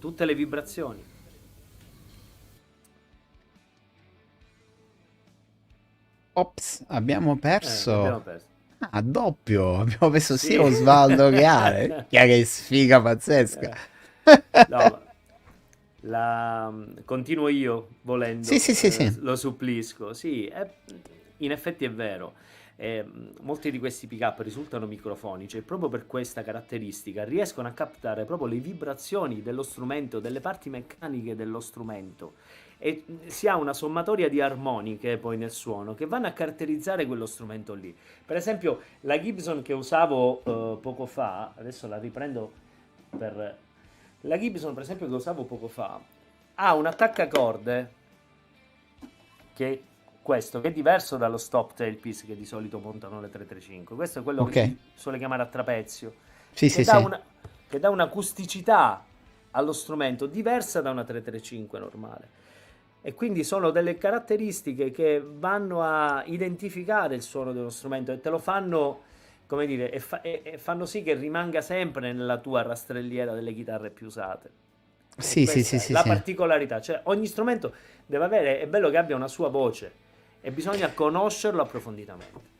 Ieri ci spiegava ieri Alessandro, che spero rientri presto, che lui tende appunto a mettere poca cera, a paraffinare poco i pick up, perché è vero che vai a levare tanti. Ciao Rodolfo, ecco anche Ale. Bentornati ragazzi. Niente, finisco il discorso di pick up, ecco lei è la mia assistente. Dunque ecco che avvolgia, ma è praticamente la belli barra della Fender che si mette in scherzo. Allora, quindi la bellezza di questi pick up è dovuta anche un po', se vuoi, un po' anche alla non perfezione, cioè non venivano paraffinati, oppure pochissimo, cioè si mettevano lì un bagnetto veloce, quindi questo le conferiva questa microfonicità, questa sensibilità che abbiamo sentito perfettamente quando ha fatto questa bellissima performance. Sì, stavamo andando, infatti l'avevamo detto che tu proprio ieri, ovviamente non c'eravate, abbiamo cercato di portare avanti il discorso. Un'altra cosa che voglio dire, che non so se lo sa, ma la sua Telecaster è una custom color. Lo sai che la tua Telecaster è una custom color? Perché allora, la tua Telecaster non è in frassino, in Swamp Ash, come in Alder, sì. È in Alder. Allora, devi sapere che la Telecaster, a contrario della Stratocaster, venivano fatte le Telecaster standard erano fatte tutte in frassino, meno i pezzi colorati, e le Sambas che erano custom. La Sambas era una custom color, veniva fatta in lontano, quindi un suono particolare. La tua è una custom color ed è particolare perché non ha il suono classico della tele, quella in frassino molto country, quella sgargiante, è molto calda, un po' più verso Stratocaster, perché appunto il buon in lontano in Alder, perché le Sambas le facevano in Alder. E anche la tastiera in palissandro penso che incida. In palissandro, infatti hai praticamente quasi un suono. Guarda, il punto forte di questa chitarra è il pick up al ponte, che guarda, sì. è un sassofono. Ma sì, perché il pick up al ponte delle casse si sa, è stridulo, è molto acuto. Sì. Ma se noi lo abbiniamo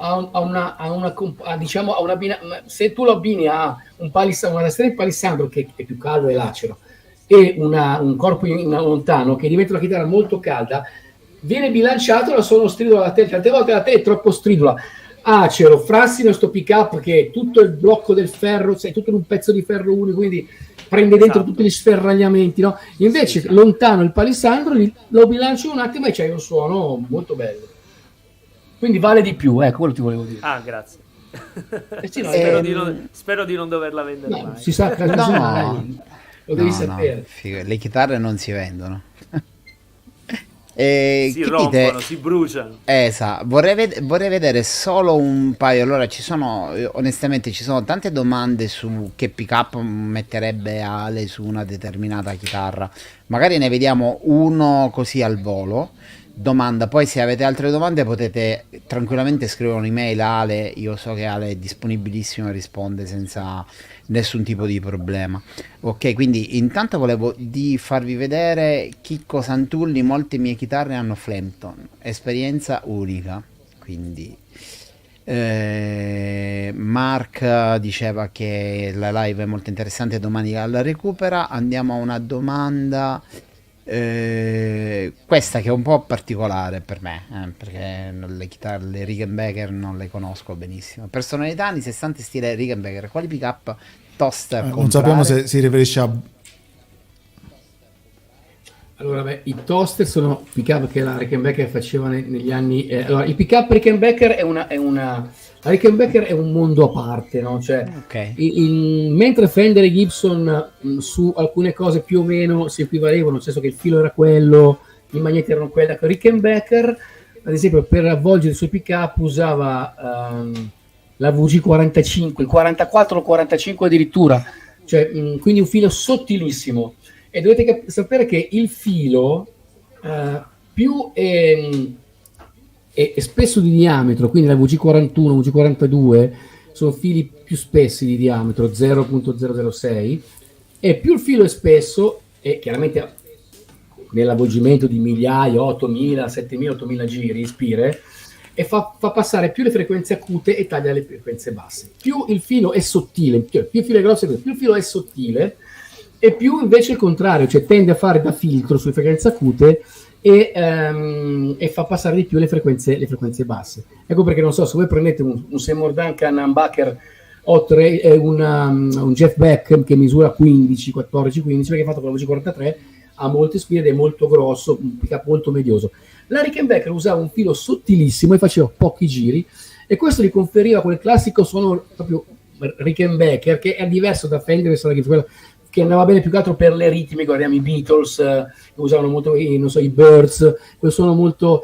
Ecco, la particolarità delle Rickenbacker sono fatti con un filo molto sottile, e i magneti, ecco, i toaster erano praticamente chiamati toaster perché ricordavano un po' la macchina dei toaster, fatta quella americana, la forma.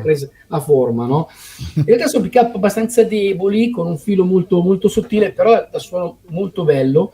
Perché poi, vabbè, diciamo che la caratteristica del pick up è sempre data dall'equazione, cioè da un bilanciamento che c'è tra tipo di filo, tipo di magnete e tipo di avvolgimento, e quante spire fai. Insomma, sono queste tre componenti che poi alla fine ti determinano il suono del pick up, più o meno acuto, più o meno basso.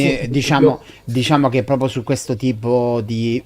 tu li fai Io questo tipo di i toaster non li ho mai fatti, Ok. perché sostanzialmente non so neanche sinceramente chi fa delle repliche toaster, forse dei produttori di pick up inglesi che si occupano proprio di questi pick up particolari, diversi, diciamo, da tipo anche, non so, come si chiamano quelli che montavano le The Armond, quei pick up strani, aspetta, adesso c'ho un lapsus, li faccio anch'io tra l'altro, Gold Foil, ecco, c'è un pick up makers inglese che fa tutti questi tipi di pick up strani, non i classici Pafo, Stratocaster, Telecaster, e magari rivolgersi a lui. Io i Rickenbacker non li faccio, sono l'unici pick up che non faccio, perché sono particolari, ci vuole un filo molto molto sottile, che ho trovato, perché la ditta dove li prendo io fa anche la VG45,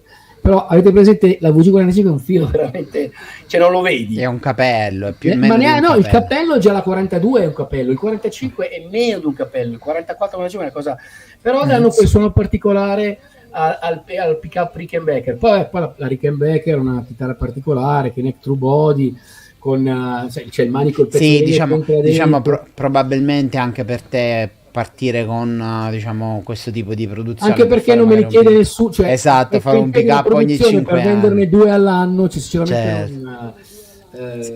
non lo faccio, ecco. Senti Ale, una domanda che mi viene spontanea diciamo, sentendo il discorso dell'impedenza, ma molto spesso si sente dire sui social, il mio pick up ha impedenza 15.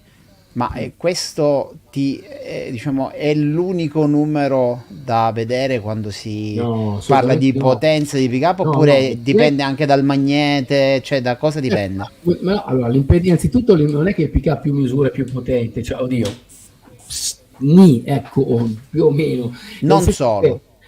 Allora, il pick-up è allora, cioè, il suono viene determinato dal tipo di filo, quanti avvolgimenti fai e il tipo di magnete. Il magnete sappiamo che c'è l'Anico 2, l'Anico 3, l'Anico 4, l'Anico 5, oppure c'è il pick-up ceramico, che è molto più potente, che però ha meno definizione, cioè quelle cose che prima ha fatto lui col ceramico non le fai, cioè si distorce subito. Se devi fare le cose molto va bene. Quindi quindi la potenza non è che se un pick-up misura 15 è più potente di un pick-up che misura 9. Diciamo che ha un suono diverso, distorce di più, perché come ho detto prima il filo più è sottile e più si ingrossa il suono, ma fa filtro sulle frequenze acute. Quindi cosa vuol dire? Che se tu usi una VG43, cioè il filo più è sottile, più misura impedenza, cioè a resistenza.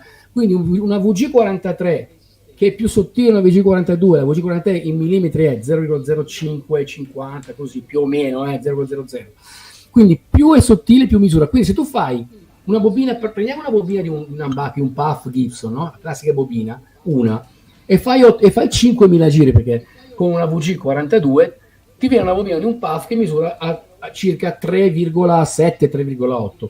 Se fai gli stessi giri con una VG43 ti misura 5, 4,5, e siccome la VG43 è più sottile, quindi stanno più giri, tu fai 8.000 giri su una bobina così e alla fine ti misura 8 kOhm, e per 2, perché le bobine sono 2, diventa 16, diventa 15, ma non è che suona di più di un Puff che è 9 con la VG43 o un 850, è solamente più ingolfato, più grosso, non è più pulito, non è più dinamico, non suona solo grosso. Se tu vuoi distorcere, ti taglia le frequenze acute, passa di più le medio-basse e hai quel suono che a me non piace, però chi fa un certo tipo di musica va bene. Infatti ci ricordiamo i vecchi di Marzo Super Distortion, per intenderci, che erano 14-16 sì, negli anni 70. Io ne comprai uno da Messaggerie Musicali con la marcia 70.000 lire, ma quella volta lì era uno stipendio all'epoca.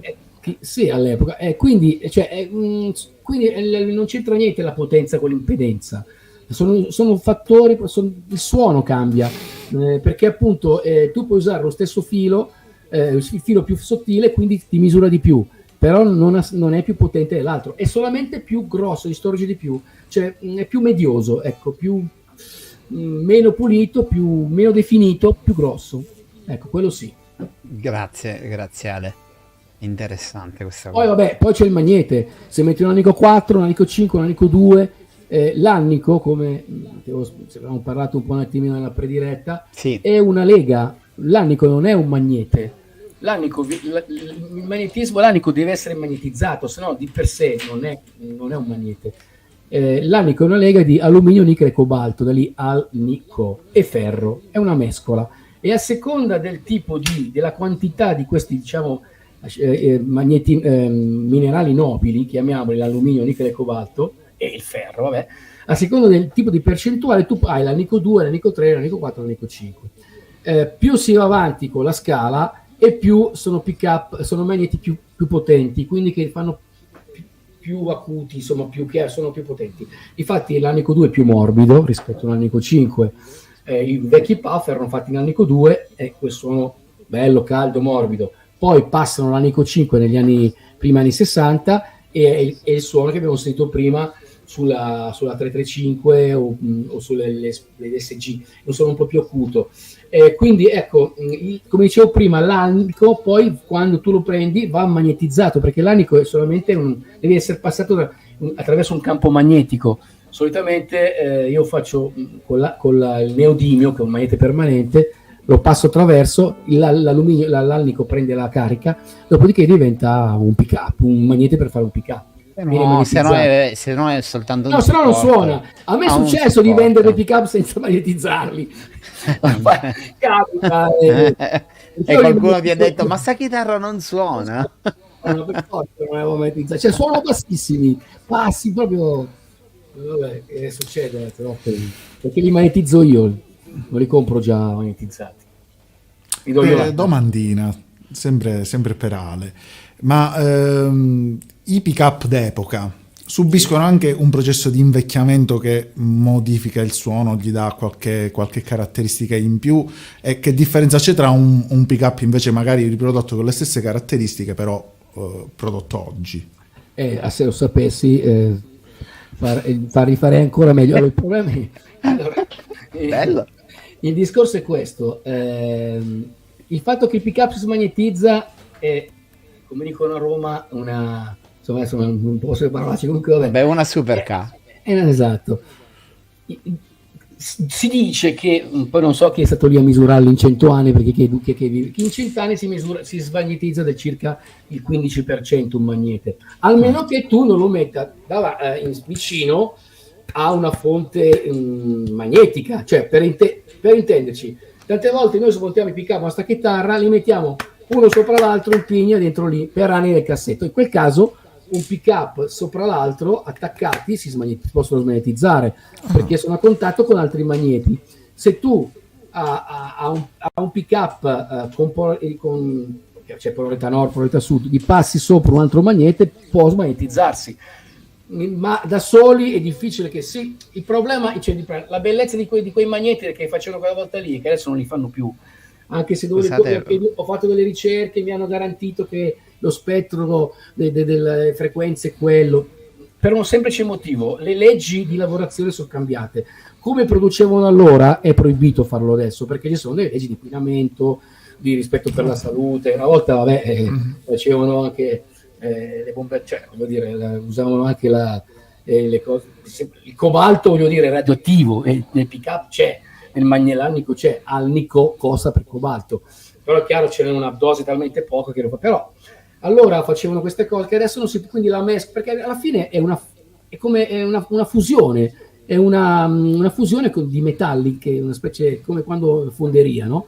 Fondono questi metalli e li fanno raffreddare, fanno o le barrette per i par di humbucker, i PAF, oppure il rod chiamati bar magnet, oppure il rod magnet, che sono i cilindrini per fare i pick-up Fender. Quindi Ale, in definitiva, diciamo, è tutto insieme, il suono, il legno, si può provare ad andarci quanto più vicino utilizzando. Io cerco di andarci più vicino possibile, però è chiaro che quando mi capita di avere dei magneti NOS, cioè capita poche volte, ma a volte mi ritrovo, acquisto oppure dei vecchi magneti degli anni 60, anni 50, e lì ci faccio un pick up usando le stesse, diciamo, la mia metodologia, il mio filo, tutto il filo vecchio chiaramente, e suona in una maniera diversa, perché comunque quelli vecchi, i magneti vecchi, ma non è tanto un problema di smagnetizzazione, è un problema di come erano fatti quei magneti lì, che adesso proprio uguali non li trovi più. Ecco, quello è il problema.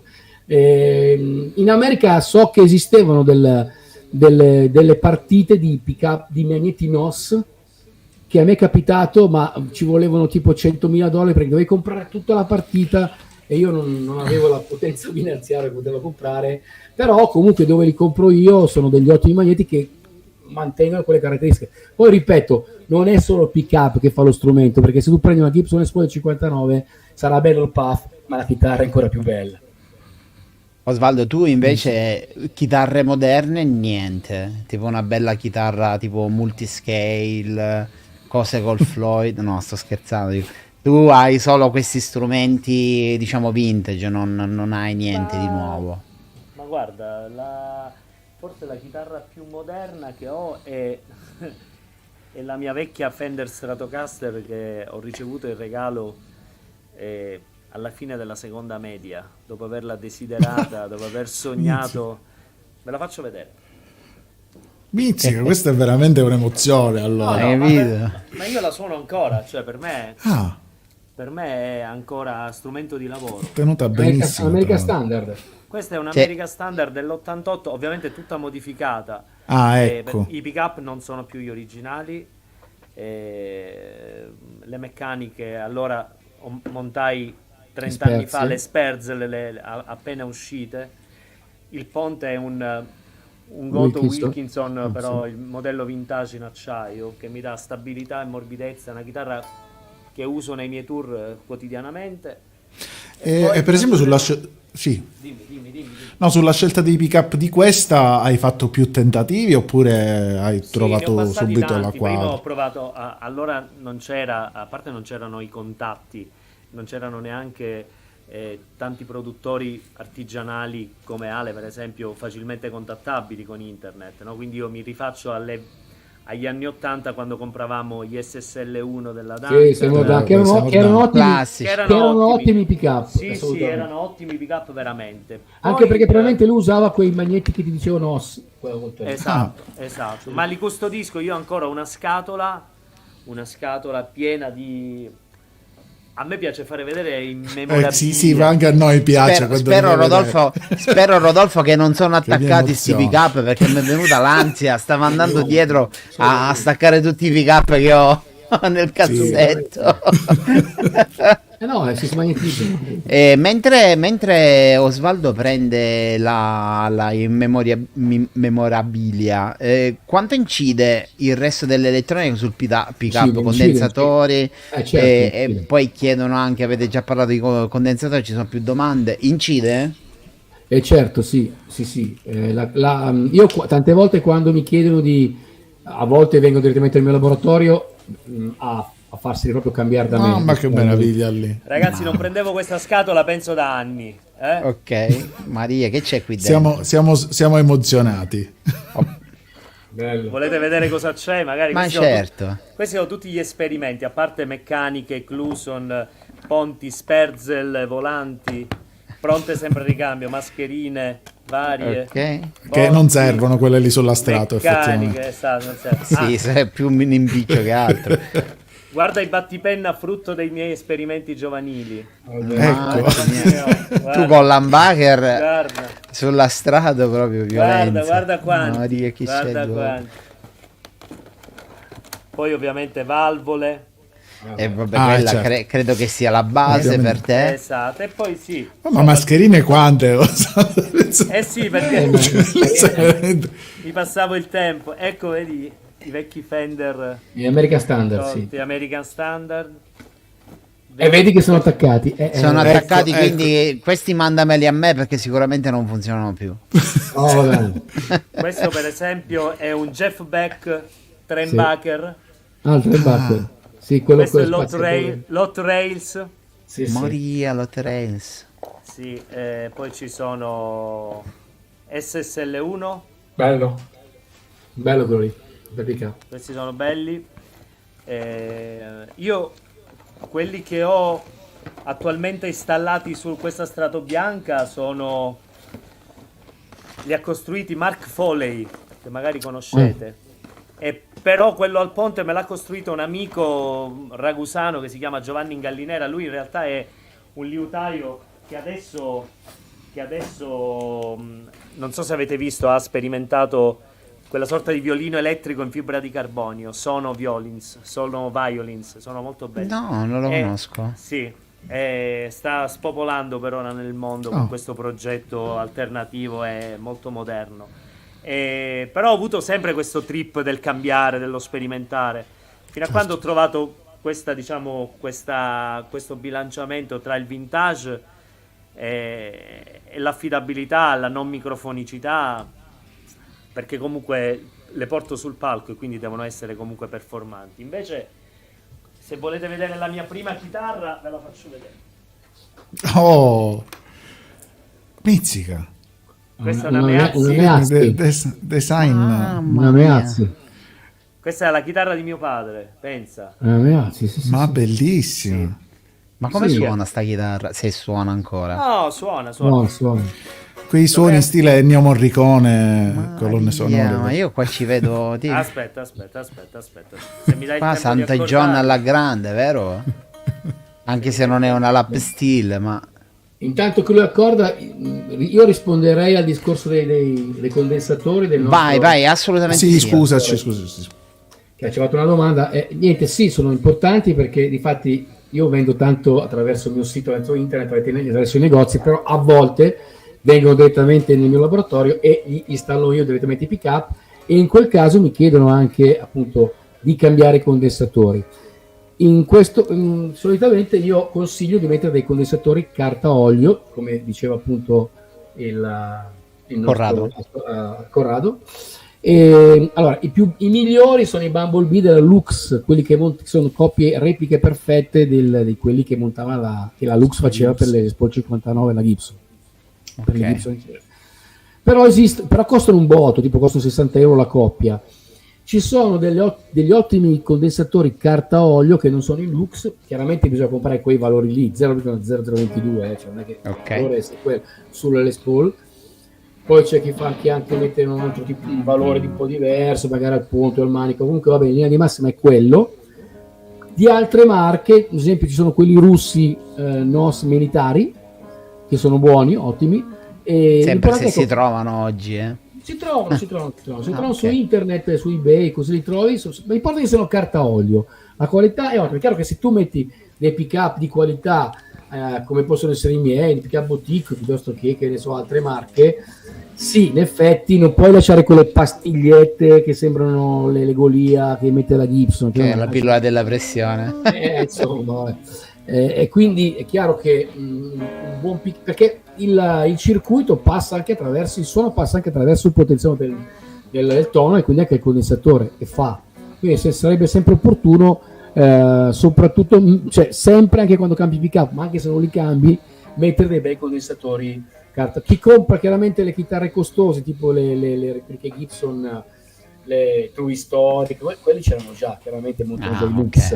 Però se compri le Les Paul standard normali, che comunque sono ottime chitarre, se cambi, anche se non cambi cavo, se cambi ancora meglio, tu non fai un upgrade, lo devi fare a 100, cioè a 360 gradi, non puoi solo cambiare i pick up e poi lasciare l'elettronica vecchia. L'upgrade viene lo stesso, però è più completo se metti anche dei condensatori cartolio. Per quanto riguarda i potenziometri, già i CTS che montano Gibson Fender sono comunque i migliori sul mercato, la marca è quella. Poi vabbè, ci sono quelli calibrati che non si sceglie, ci sono delle case che già te li danno, che li scelgono loro, costano di più, però vabbè, lì andiamo sul fetish, poi sul feticismo, più stai a guardare anche quello. Però fa tutto, certo, l'elettronica fa tantissimo. Se tu hai un potenziometro che non va bene, ti mangia un sacco di suono. Tu puoi avere il più bello del mondo, ma se poi il potenziometro o il tono o il condensatore ti mangia il suono, il pick-up. Se tu metti direttamente i pick-up all'uscita del jack, hanno tutto un altro suono, perché comunque il circuito fa è ancora meglio teoricamente. Meno il circuito interviene e meglio è. Si dice così anche negli amplificatori, no? Che dicono meno volumi meno menopole hanno, un tono, un volume, anzi solamente un volume, e meglio suonano, perché chiaramente il suono non viene comunque, non passa attraverso strozzato attraverso manipolazioni varie. Poi è chiaro che sulla chitarra il controllo di volume è qualcosa per strozzare il suono dell'altro. È un filtro, sì, è un filtro. Il tono corre di più. Comunque suona, Sentiamo.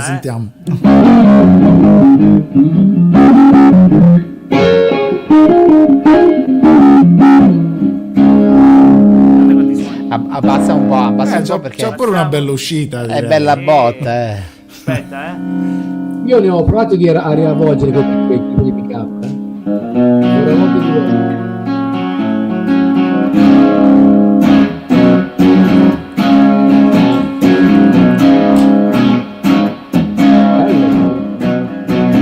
Ha un suo carattere, ha un suo suono. Sì. Il doppio pick-up è bellissimo, perché conserva una sorta di acusticità bellissima. Ve lo faccio sentire. Sì. Perché comunque single coil, i pick-up sono single coil. Io sono single coil. Ho provato a riavvolgerne diversi questi qua. Sono dei bei magnetoni belli grossi di allora, che erano qualità, con avvolgimento di filo di allora, che in Italia usano quel filo lì, e sono single coil potenti, quindi sono molto beni. Sì, a me ha un suo carattere, per questo io non l'ho mai eliminata questa chitarra, al di là del fatto affettivo, certo. Al di là del fattivo. Ma guarda, ve lo faccio sentire per esempio con un Vox a C30. Se faccio così per esempio.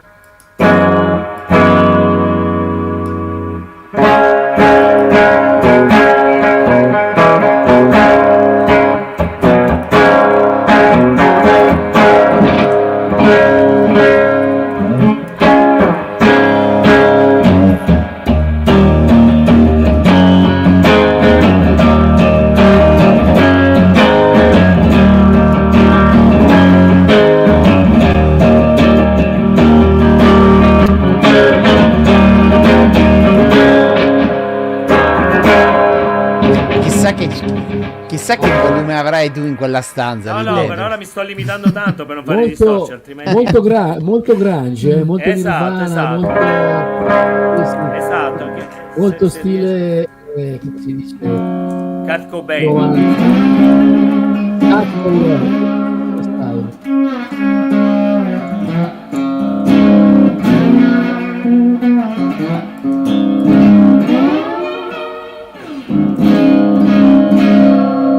Poi ci sono affezionato, ragazzi, e pesa 200 grammi perché comunque questa è la prova. Multistrato, guarda, multistrato, sì, è incredibile. È tipo, sai, legni scavolini, sai, i piani. Però questa è la prova che, ragazzi, le chitarre, i pick up, va bene, ma quando c'è uno suona bene anche la me. La mano è la cosa più importante, poi arrivano i pick up, prima bisogna saper suonare. Grazie Ale. E uno mette i pick up del mondo, ma poi non c'ha la mano. Grazie. Questa è la prova, ho suonato anche una meazza che vi posso garantire, io le ho avute, le suonate, ce n'è una che ha appesa in laboratorio, ma appesa. Perché lui ha fatto dei numeri, vi posso garantire che su una chitarra così è difficilissimo.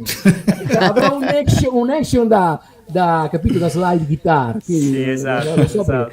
Quindi ecco, giusto, infatti quando hai preso il bottleneck. Esatto.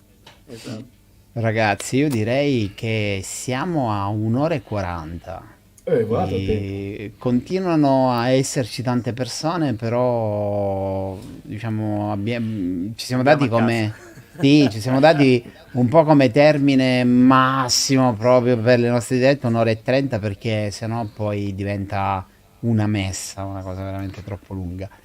Ma gli argomenti sono tanti, quindi sì, allora ci sono tante Rodolfo, ci sono tante domande. Comunque vi dico, se andate su www.flametone.com lì trovate sia la form sia le mail, il cellulare di Alessandro. Alessandro è disponibilissimo e risponde a tutte le domande, e lo fa sicuramente in una maniera più dettagliata rispetto a una diretta dove, diciamo, stiamo parlando del suono degli anni 60, anche dei pick up, però non è specifico soltanto dei pick up, quindi avremmo levato troppo spazio a rispondere a tutte le domande, che ci sono state tantissime. Io questo presuppone che un altro incontro, secondo me, andrebbe assolutamente fatto. Sì. Poi se avrete piacere, ovviamente facciamo una serie TV, facciamo una serie. Ma sarebbe meraviglioso, sarebbe. No, sì. Effettivamente le cose da dire sono sempre tante, poi sì, praticamente avevamo le carte si mescolano. Io penso che potremmo parlare 24 ore interrottamente. Abbiamo preparato 14 domande. Potremmo fare un grande fratello sul pick up. No, sulle chitarre anni 60 vintage, cioè sui suoni belli, ecco. Avevamo preparato Comunque Ale, penso che sia anche il caso di incontrarci prima o poi, no? Questo assolutamente. Bene, creiamo connessioni network, è una cosa molto bella. No, perché tu sei il tipo di chitarrista che potrebbe, cioè che sicuramente apprezzerebbe il tipo di pick up che faccio io, perché il mio pick up è quello. Io curioso.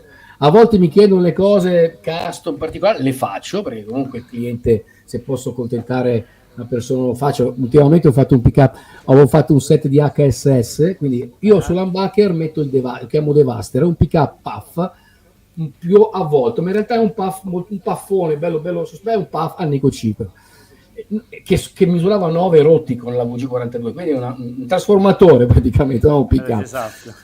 E lui mi dice: ma bello, però vorrei qualcosa di più grosso ancora, cioè, perché io faccio il madonna, cosa vuoi? Ok, ti aggiusto io, gli ho fatto un pick up che misurava 16 k ohm con la VG43 e gli ho messo il bagnete ceramico, una roba che non era un pick up, era, cioè io quando accendi la chitarra spegni la luce perché può saltare. Sì, ha bruciato l'ampli, è contro le mie, come posso dire, però lui è stato contentissimo. Ma scusate, Osvaldo e Ale, chi c'è al Guitar Show a Padova? Io penso di andare. Quando è quest'anno? 18-20 maggio. È una bella fiera, me ne parto molto bene. Io l'anno scorso l'ho un po' snobbata. 2 anni fa. Ci sono stato 2 anni fa a presentare il libro. Ci vediamo lì. Beh. Sì, c'eravamo. Sì, infatti. C'eravamo, infatti noi eravamo lì. probabilmente ci vedremo lì. Speriamo, dai. Bene. Ragazzuoli, grazie a tutti, ragazzi, è bellissimo. Dal Nord Africa è tutto, dal Nord Africa è tutto. Grazie perché, cioè, insomma, non so, sicuramente dai commenti anche chi ha visto la diretta si è divertito, ha imparato un sacco di cose, ma io veramente mi sono scialato. Posso rubare ancora un secondo? È stato meraviglioso. Perché mi ha detto Nord Africa, mi è venuta in mente una cosa incredibile. Io una volta restaurai una chitarra, una Stratocaster africana, cioè comprata in Kenya, no? Che me la portò Cesareo, quello che suona adesso nella band di Crozza, quel chitarrista, non so se vi ricordate che prima suonava con Paolo Rossi, un chitarrista che comunque lui andò a farsi un giro in Africa, in Kenya, e trovò sul camino, andavano con i fumi, così. Questa Stratocaster è completamente scura, cioè tutta affumicata, e me la portò da restaurare. Una Stratocaster proprio africana, era completamente nera. Posso completare questo discorso? Certo. Sì? Allora, dovete sapere che il papà di mia moglie, anche lui musicista, quando aveva 20 anni si trasferì in Algeria per suonare nei nightclub di Algeri, Sì. per gente facoltosa, eccetera, un gruppo di siciliani. Suonavano lì ad Algeri. Quando arrivò ad Algeri aveva portato con sé un microfono geloso, no? Sì. Che allora erano una rarità. Allora un ragazzo di colore africano gli propose uno scambio, gli offrì una chitarra acustica in cambio di quel microfono lì. Patteggiarono un po' fino a che lo scambio si fece. Ok, quindi parliamo, mio suocero farà 80 anni quest'anno, ne aveva 20, quindi parliamo di 60 anni fa. Ebbene, quella chitarra acustica è qui. È qui. Bellissimo. L'ho rimessa su e ci suono su con lo slide, no? Sonorità hawaiane, tropicali. Fantastico. Che bella questa. Ogni strumento deve avere un carattere, deve avere un suono, deve avere una storia. Esattamente. Ciao ragazzi, è stato Ciao bello ragazzi, stare con voi. grazie a tutti. Grazie. È stato un piacere. Alla prossima. Alla prossima. Buonanotte. Ciao. Ciao, buonanotte. Ciao.